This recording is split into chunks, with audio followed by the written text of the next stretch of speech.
Hey guys, welcome back to Dream Analytica. I thought I would do a little Q&A today because I received so many questions that seem to repeat over time that I received from my platforms, including my website, from YouTube, from Reddit even, and I thought I would create this video as a means to answer some of those questions because I think they're really good questions and they're very important, and I think people around the world are actually very curious about dreams and dream analysis. Let's get into asking some of these questions. I've consolidated them, so I've collected some of the best questions and I'll try to answer them as best as I can. So let's go ahead and start with the first question. What is the point of dream analysis? This is a really good question. The point of dream analysis in the first place is to help the individual restore balance to their psychology. And that's really important to understand, that dreams act as sort of means to prognosticate and offer a diagnostic of the psychology of the individual, meaning that the dream itself is trying to provide and show the problem and solution to the psychological situation of the individual. And that is incredibly powerful to understand, because unlike a therapist or a doctor who will try to provide a general solution to your situation, whether through advice or medication or things like that, which is necessary in some circumstances, dreams come directly from your own psychology, which means that the solution and the problem is apparent uniquely to your own psychology. It comes from your own psychology. The dream is trying to show you where the imbalance lies. And that's incredibly powerful if you really understand what I'm trying to say here. There's no therapist in the world that can give you the same kind of solution that your dreams will. Your dreams are giving you a sort of recipe for your own psychological problems. It's really trying to diagnosticate your own psychology. And that's just profound. So that means that the healing can be done through understanding of your own dreams. And unlike the therapist, they don't provide you with the solution. It comes from yourself. So whatever your psychology is trying to tell you, that's what you need to do through your dreams. That is exactly what needs to be worked on or rebalanced. And you can get that message through the dreams. And so that's one aspect of the point of dream analysis, and to illustrate just how powerful dreams are. It's an incredibly powerful thing that we, on an everyday basis, overlook all the time. We don't take dreams seriously, and that could be attributed to the fact that we've just been taught that dreams mean nothing from a young age. That, you know, when we talk to our parents and we tell them, "I had this dream," they always say, "It's just a dream." That's really not the case. It's counterintuitive. It's exactly that. It is the very thing that we have overlooked that is actually, I won't say the ultimate solution, but it's a really good indication that actually might be a good place to start looking, because everyone is overlooking it. So in finance, we call that kind of person a contrarian, a person who goes contrary to what the consensus is, and is able to spot out unicorns or black swan events. So being a contrarian has its benefits, because you're able to see things that other people can't see. And I think that's what's going on with dreams right now. It's people don't take it seriously, and that can maybe be considered one of the reasons why our psychological development in the West has sort of stalled. In a way, we've reached an impasse, and a lot of people are hurting, and I would say suffering, psychologically speaking. And I do talk about this in another video about the 3 levels of consciousness, which you can check out. But it essentially says that instead of progressing forward to increase our consciousness, which dream analysis is exactly that, it is trying to help you understand the unconscious aspects of yourself. Therefore, ergo, you become more conscious, is instead of progressing forward to increase our consciousness, we try to regress back to a simpler consciousness. That's pretty much why people travel to places like India or Indonesia and Bali to try to emulate that sort of lifestyle, to because they see that those people are so happy and so content despite their external situation probably being less ideal than in the West. But then you see the West, people are unhappy. Quite a lot of people are very unhappy. And so instead of increasing consciousness, we're trying to decrease consciousness. But like I mentioned in the video, you can't decrease your consciousness. That's not how it works. Like you can't regress back to your childlike state, right? You can't know or unsee what you have seen already. It's just like reading a book. You cannot read a book for the first time twice. You just can't, unfortunately. So that's, I'm digressing here, but that's the importance of dream analysis, is to restore balance, increase our consciousness. And I think one of the most important things actually that I have yet to mention about dream analysis is it restores meaning. Now, what we know about the unconscious in Jungian psychology is that, and this is probably not something a lot of people are willing to accept or acknowledge, but it is a truth in psychology, is that the ego is not the center, just as the earth is not the center of the universe. And what that ultimately means is that there is something greater in our psychology, greater than the ego. Ego representing the seat of consciousness here, not ego in terms of pride. In Jungian psychology, we refer to ego as the seat of consciousness, the little ball that is consciousness, and then the rest is in the unconscious. And if you look at the diagram, the ego is this tiny little thing in the midst of this greater thing, which is the unconscious. So what that ultimately means is that if you think the ego is intelligent and it's that small, well, there's something greater, which means that the unconscious has a greater intelligence than the ego. What that tells you then is that very thing that is greater than the ego is sending messages through dreams as a way of directing our lives, as a way of guiding us. And then you might say, like, what the hell do you mean by directing us and guiding us? Well, there's a really good quote that says, "Until you make the unconscious conscious, it will direct your life and you will call it fate." And that quote is by Carl Jung. And what he means is that, and I'll try to give an analogy here, is a real life example. Let's say you're walking or you're driving your car. How much time do you actually spend consciously driving? You're probably lost in thought, thinking about the past or thinking about the future, thinking about what you're gonna have for dinner later that night. You're in a million different places but the car or walking. It's as if something is controlling your body as your mind is somewhere else. Now, so what does that mean? It essentially means that you're not present in that moment when you're driving your car or walking and you're lost in thought. So who's driving your body? That's your unconscious.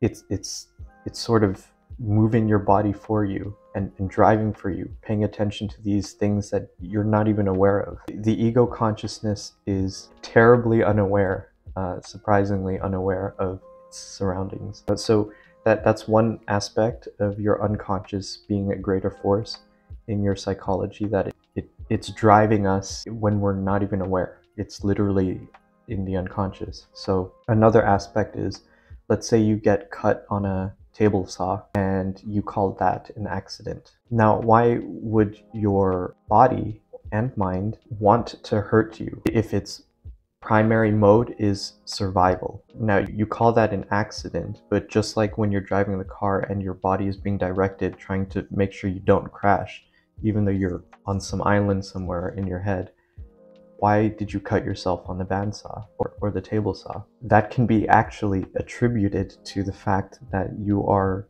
so unconscious that your unconscious is trying to make you become conscious again.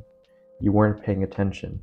And so you call it accidents or fate when in fact you were just unconscious. And so your body, your unconscious, directed your body to hurt itself as a means of waking you up. And these situations, it might not just be about waking you up. It could be an act of revenge against you for mistreating your own psychology or yourself. The unconscious can enact all sorts of mischief and dangers to us if we repress or ignore it or neglect it for too long. So this is really important to increase our consciousness, because you want to be aware of things like that. And it is a way of preventing accidents like that from happening. You see it all the time. You see all these people who you can tell that they're not fully there, and they get into accidents. Really cool one is drunk people. They'll get into fights, they'll get into accidents, they'll get into wrecks, and surprisingly, most of the time they survive because their bodies relax. Well, it's because they're unconscious. So I mean, those are all explanations of unconscious behaviors. That is really the work of Jungian psychology, is to increase our consciousness to prevent those fates from occurring. And if you become more conscious, less of those things will naturally happen. It's pretty intense and big stuff. So that's a really brief introduction into dream analysis and just what it can do for you. It's immense. So to recap, it restores balance, it guides and directs our lives, and it gives us purpose and meaning, and it increases our consciousness. So the benefits of even just writing down your dreams is immense. I would highly recommend just writing down your dreams. If you don't want to go into analysis, that's fine, but just paying attention more, and that it really does increase your consciousness if you just write down your dream. Because Marie-Louise von Franz once said, I quote here, is "Dreams are like letters from God. Don't you think it's time you answer your mail?" And that beautifully encapsulates the whole meaning of dream analysis. There are literal messages for you to help you solve your problems in life and to guide you in life, and to realize that there is a higher intelligence. And for intellectual people, I would call it a higher intelligence.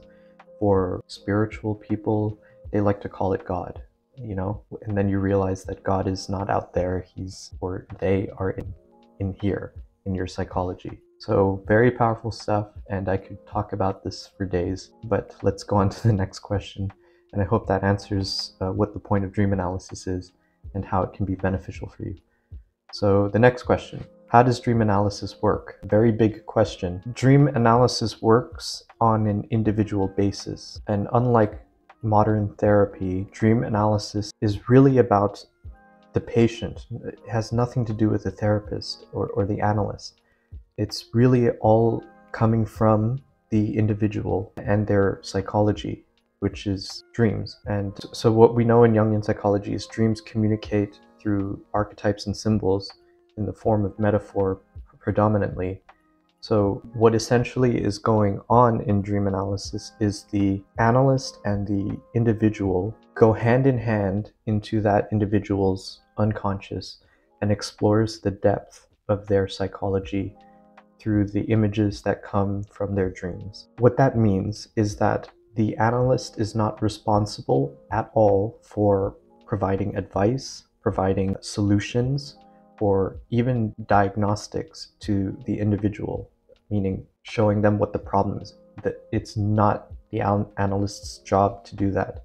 The only job the analyst has is to walk together hand in hand, not above or below, with the individual to go into their own unconscious and help them pull out the unconscious contents, sort of like fishing into the depths together, and act as a guide so he or she doesn't fall off the cliff into the abyss of the unconscious. And what that means in reality is that the only job the analyst has is to translate the language of dreams, which come in the form of symbols and archetypes and associations and personal associations. That's essentially how it works. And it's incredibly difficult. It takes a lot of work, and I'll answer that question, I think, later on when there's a question about the difficulties of dream analysis. But that's how it works. It's really, there's a lot of questions involved, because you really want, depending on the age of the person, you really have to get their life's history. in addition to that, you have to get the history of civilization, because what we know about the collective unconscious and archetypes is these patterns reoccur through mythology. Mythologies are one way of describing the psychological happenstance or occurrences. So we have to, if the individual does not have a personal association with a symbol in their dream, then we have to look into archetypes and mythologies and to see if there's any resonance or correlation between that. And it's very difficult. It's very difficult work. So that's how dream analysis works, and we'll get it more into the understanding of that as we progress with the questions.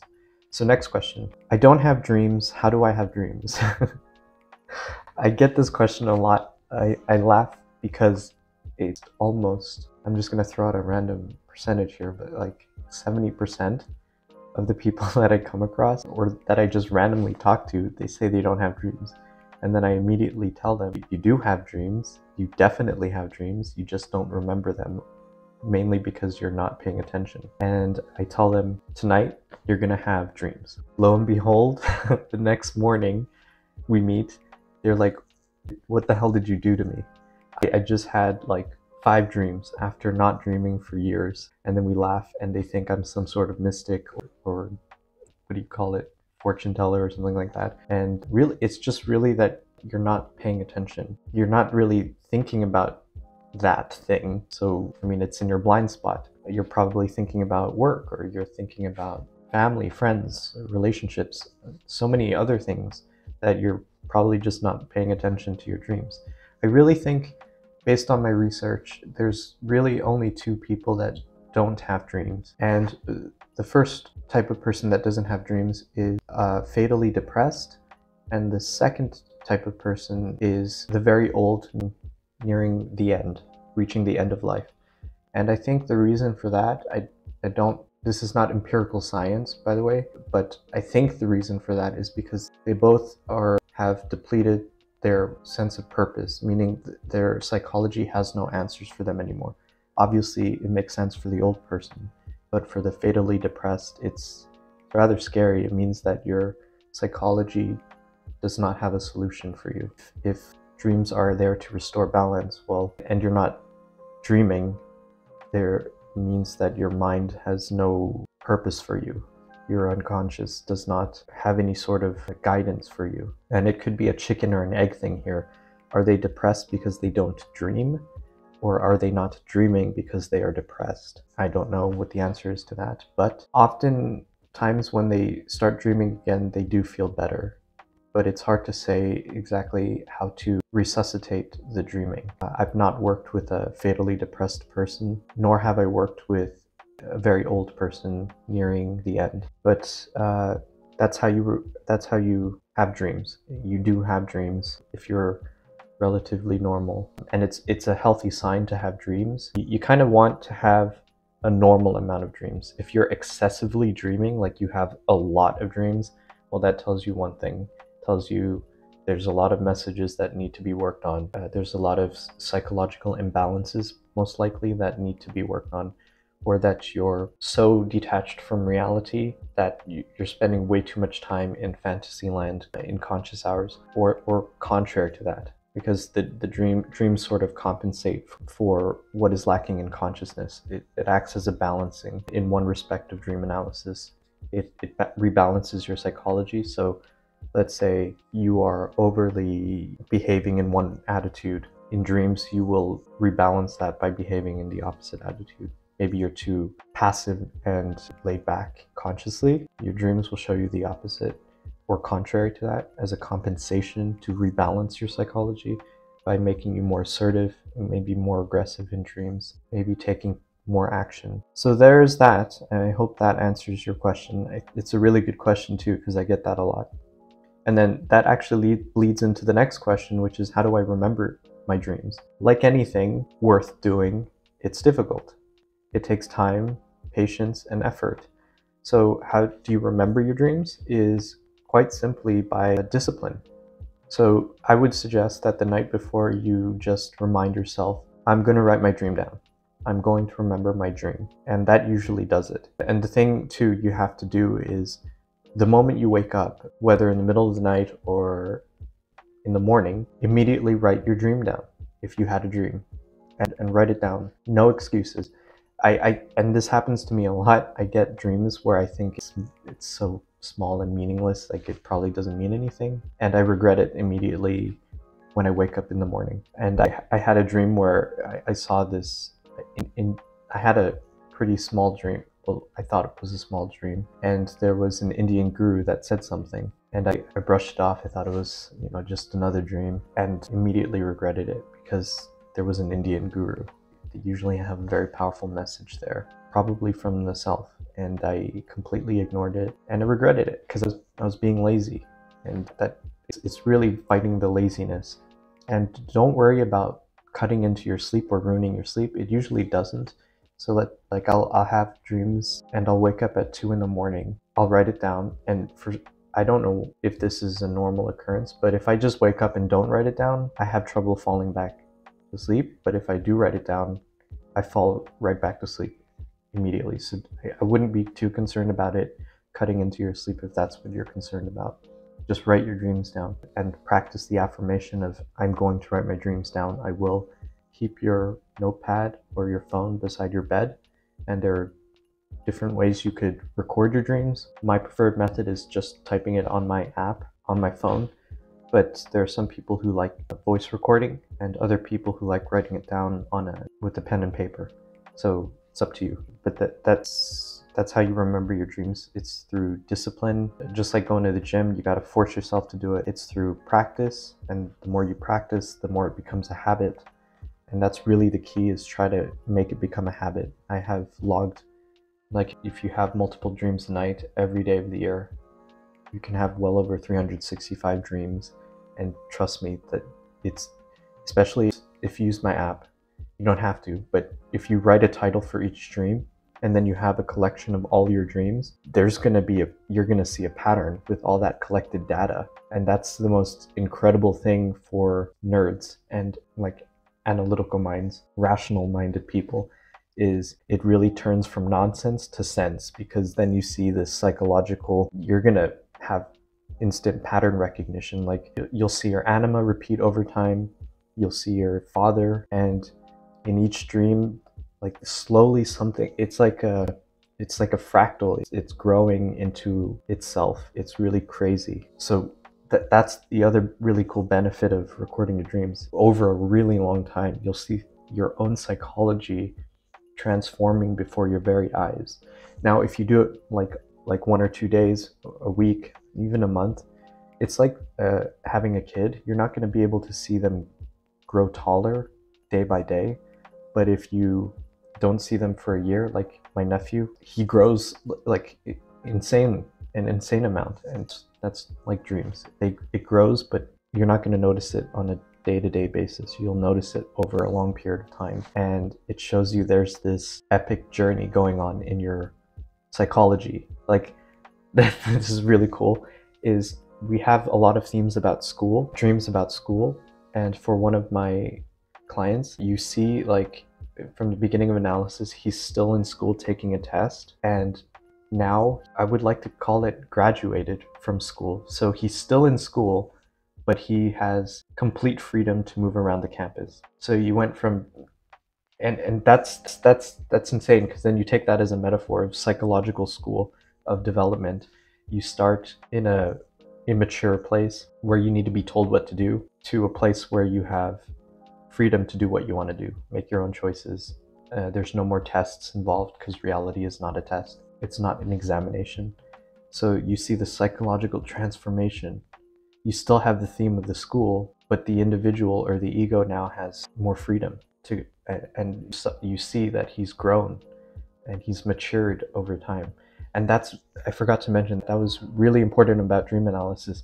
It speeds up the maturation process of your psychological development. So really, all the people that I have done dream analysis for are far more mature, psychologically speaking, than your average Joe. You can see it in the way they talk, in the way they behave. They're more conscious, they're more considerate about their environment and the people around them. They're just better people. They're just really good people. I have just absolute not in an egotistical sense, but pride for them. Like, I'm so proud of them. And yeah, I mean, they're really great people, and they're also very intelligent people because they've become more conscious.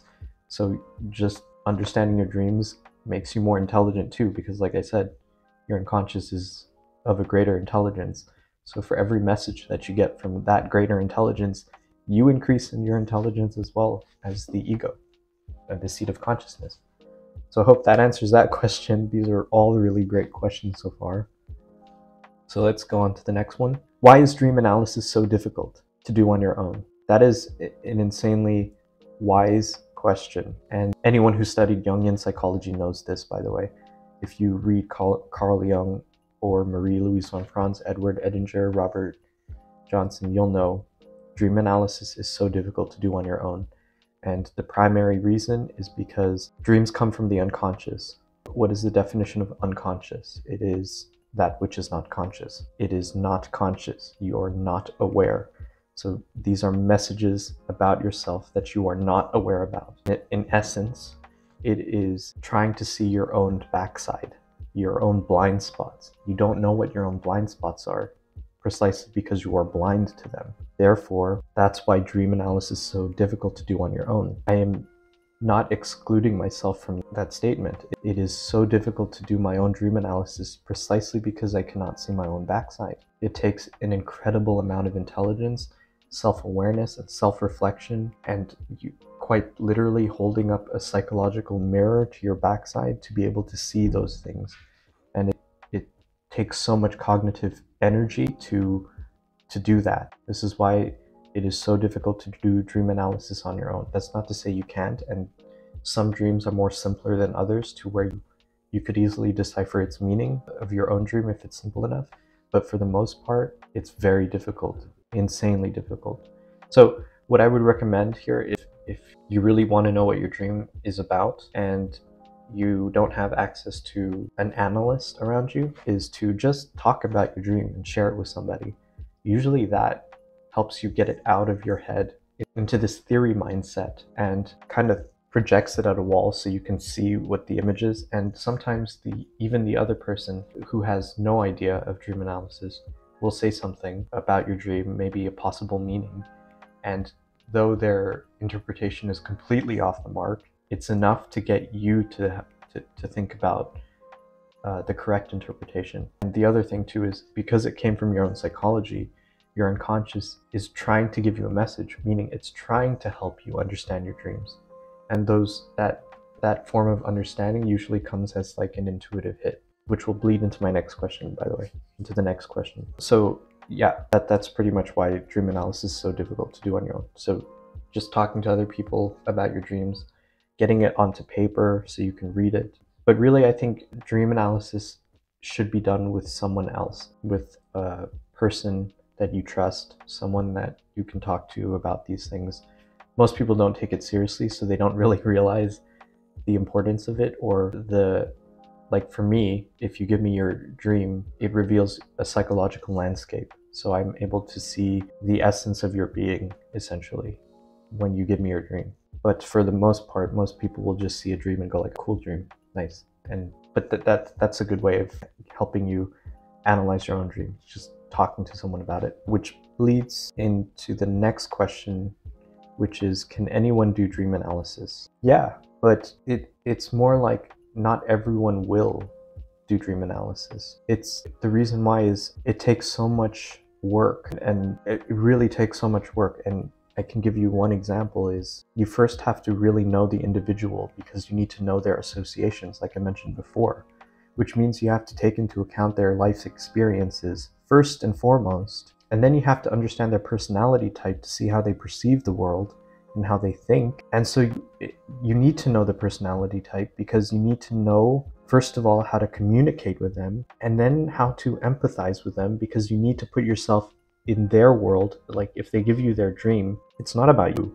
You have to put yourself, like pin drop yourself into their dream world and try to experience their world as if you were them in order to give a really good interpretation. And that's very difficult to do, and it takes a lot of work and practice, and so it becomes a craft. You become an artisan of your trade, just like a carpenter. He hones his skill through consistent practice and learning, and develops an intuition that you cannot teach anyone. You can teach them the methodology, the approach, but you can't teach them that intuitive sense. That's something you personally develop with your craft. And you see it in like Michelin star chefs who are just so graceful with their movement. It's just, it becomes instinctive to them. So that only comes with an exceptional amount of time and practice. So that anyone can do dream analysis, but not everyone will, because it's such a difficult craft. And again, people don't take it seriously, so they're just going to look at you strangely and think you're a mystic or fortune teller. But we're practicing dreams here in the terms of psychology, not spiritual woo-wah or magic or anything like that. Psychology is an empirical science that deals with reality, and dreams come from our psychology, and they are real, and they have a function, and they have a meaning. And that's something quite a few people don't understand and cannot accept for some reason. I don't know why it's so difficult. So it's a trade, it's a practice, it's a craft. You're an artisan. You develop an intuition when you do dream analysis, and you remember you're also a historian. You're also a translator. You're also a psychoanalyst. So it's very difficult. Believe me, you really have to do a lot of research, and there are not many personality types that would be interested in doing all of that. So anyone can do dream analysis, not everyone will want to. So let's move on to the next question. How do I know if the interpretation is correct? That is one of the most common and great questions that I receive from almost everyone. How do I know if the interpretation is correct? There's no words that can put it other than I can tell you. And if you read Jungian psychology texts, if you read books on analytical psychology, it's really this simple. It clicks. If an interpretation is done correctly, it clicks. It's an emotional response. It really is like a key fitting a lock, a puzzle piece, the last puzzle piece being put into place. The resonance is palpable. Like, you just feel it, you know it. You can see it in their eyes. When you do an interpretation through the lens of psychology correctly, not through spirituality or mysticism, where you're saying like, this means you're going to make a lot of money, or this means you're going to find the love of your life. No, from the lens of psychology, if the symbolism, archetypal symbolism, the associations, the amplification of the symbols is done correctly, you see it in their eyes. You see the twinkle, you see their eyes become wide. I have this one client, his response is like, his eyes just get big, and he says that, and I laugh all the time, and I tell him I love hearing that from you, because that means it clicked. They'll be really honest with you if it clicks and if it doesn't click, because the individual wants to understand. They want to understand their dream, and as the analyst, we want to help them understand their dream. There's nothing in it for the analyst other than to see that light come out of the patient or the individual. There's no amount of money you could pay to get that reaction. It's beautiful.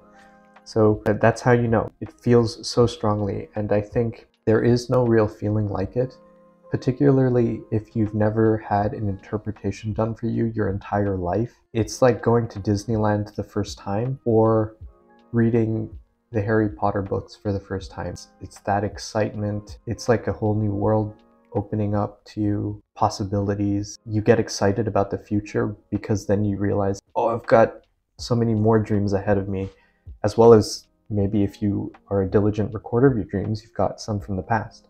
So you've got a whole set of dreams in front of you that are going to tell you about your life, and stuff from the past that you can look back on and see, holy crap, that's what that dream meant. It's so powerful. Dreams are so exciting. I really encourage you to, if you can't find someone to interpret your dream for you, you yourself can interpret your dream with practice. I think, again, it's very difficult, but maybe there's one simple dream, and if you interpret that simple dream under the lens of psychology, my God, the feeling is better than any drug out there. It's a euphoria. You know, even if the message is painful, it feels like in the beginning it's like so uncomfortable, but then you just are filled with energy. Like I had interpreted my own dream the other day, and immediately I was feeling all groggy in the morning. Interpreted the dream, and then I was like full of energy and life, and I had to go to the gym and get it out because I was so, I wouldn't say like excited. You feel like you have all this energy back. So it's good. It's a good feeling. Really recommend getting your dream interpreted correctly. Really working on that dream to get that feeling, because I can't tell you how good it feels. So that's how you know it's correct. It's a good feeling. It can be painful, but it's a good feeling. Next question, why isn't dream analysis more widely known, mainly in the academic field, if it is so beneficial? To be honest, I don't know. I mean, I have an idea. I think one of the main reasons why is because, well, let's first say that Freud is far better known in the academic field and more practiced in the academic field than Jung, mainly because when Freud and Jung parted ways, the reason they parted ways was because Jung was going into the more, not esoteric, not in a negative sense at all, but a departure from empirical science that Freud wanted to stick to, because Freud wasn't, in his own circle, although he was a big name, in the academic field was struggling to be taken seriously because people didn't take psychology very seriously back then. Even to this day, I don't think we take it as seriously as we should. But Jung and Freud parted ways because of that dispute. That there are differences of opinion. In my honest opinion, Jung was correct. That Freud had an inability to adapt to new information because he was so stuck in his ways with the empirical stuff. Psychology cannot be purely empirical because it deals with the individual and experiences which are inherently subjective. And Jung saw the potential for growth, whereas Freud only saw the potential for treatment. That tells you everything you need to know.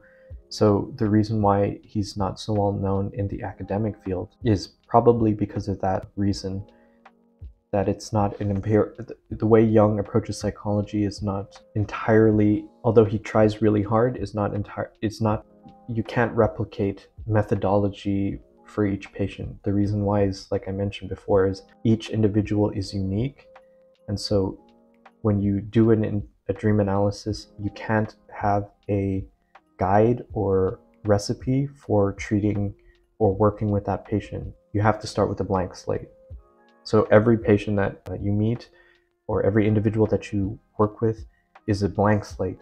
You have to get to know them from scratch. You have to throw all your knowledge about symbols and all that, because that individual will have a unique identification with their own symbols and associations and things like that. That's probably one of the reasons. And when I came across Jung, I took a psychology course in university. Jung was just a footnote. It was mostly Freud and all the previous philosophers of the past, Descartes, Kant, Schopenhauer, and primarily Freud. So the other crazy thing too is I didn't actually discover dream analysis through Carl Jung, even though that's his main teaching in analytical psychology. It all centers around dreams.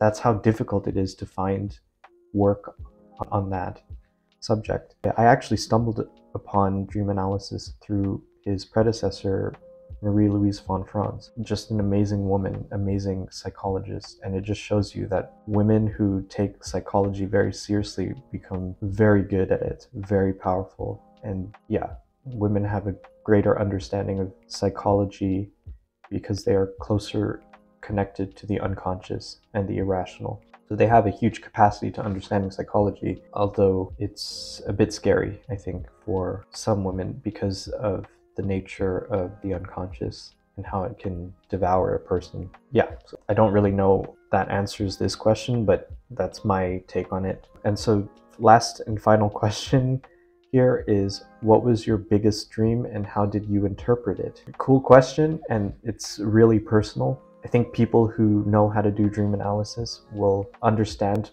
probably my psychological state when I had this dream, my conscious psychological state when I had this dream. I did have a biggest dream, and I'm going to share it with you, though it's very vulnerable of me to do so and very personal.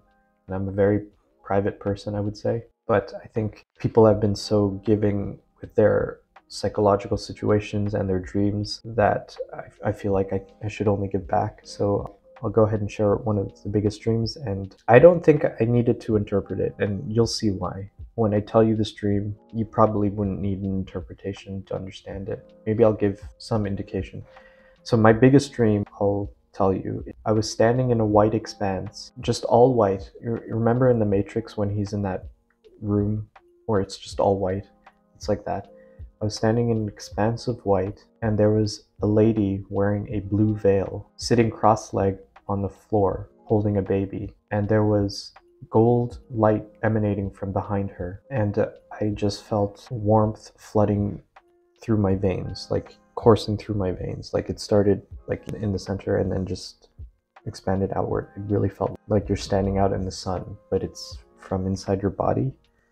Felt like that, and I felt very protective of her, like which also made me feel very protective of myself. It was very strange. I felt very protective, and I felt love, just love. I felt very safe. Like I felt that she felt very safe, and that I felt very safe, that she felt protected. And I was like standing, she was on my left, a little to my left. By the way, left means unconscious, and right usually means consciousness in dreamland, FYI. So yeah, she was sitting there. I felt extreme warmth and just love. And it's a very short dream, and the image is striking, but that was my biggest dream. And I don't think you need to interpret that to understand what that dream means and who that woman was. I'm not religious in any way, so I couldn't say for certain why I saw her as the image, but she came into my dreams, and that gave me everything I needed to know. And it made me feel safe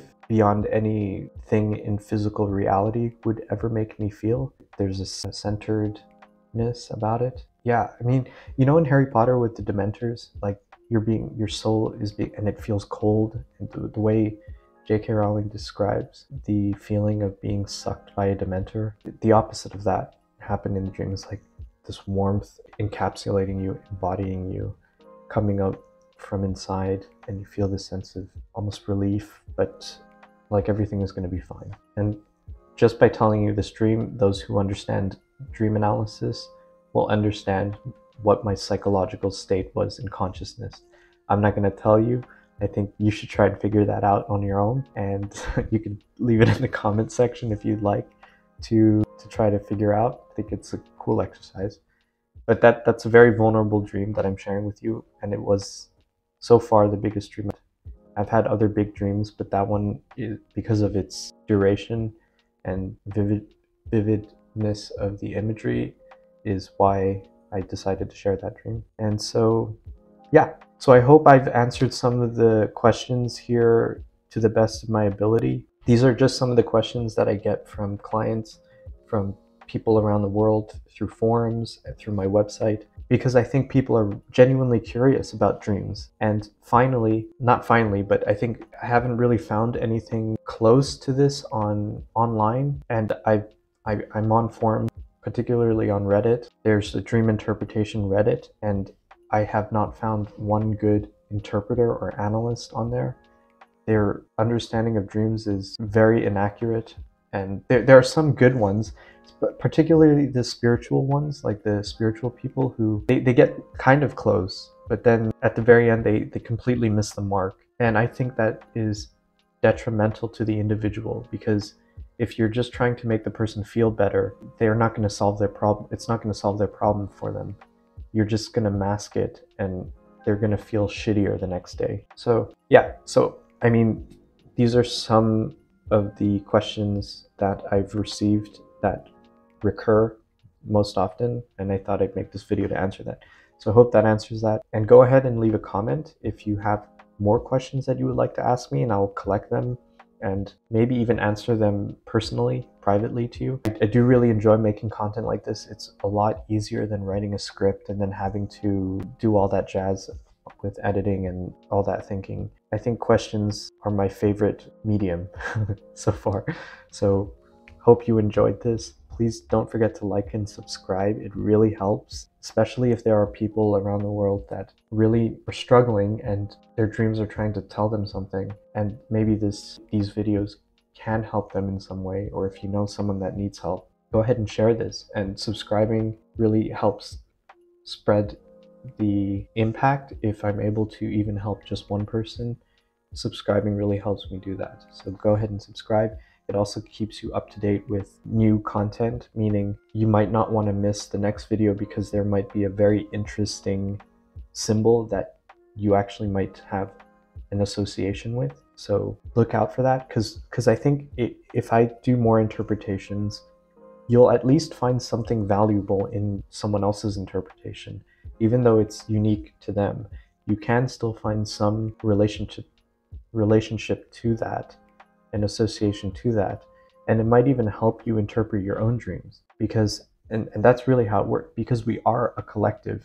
We are all connected in some way, psychologically speaking. So you will find some relationship. We are all bound by our mythology. We are all bound by our genetics, and yeah, psychologically speaking, we're all connected. That's what you learn in psychology. Yeah, so go ahead and do that. And thank you so much for watching.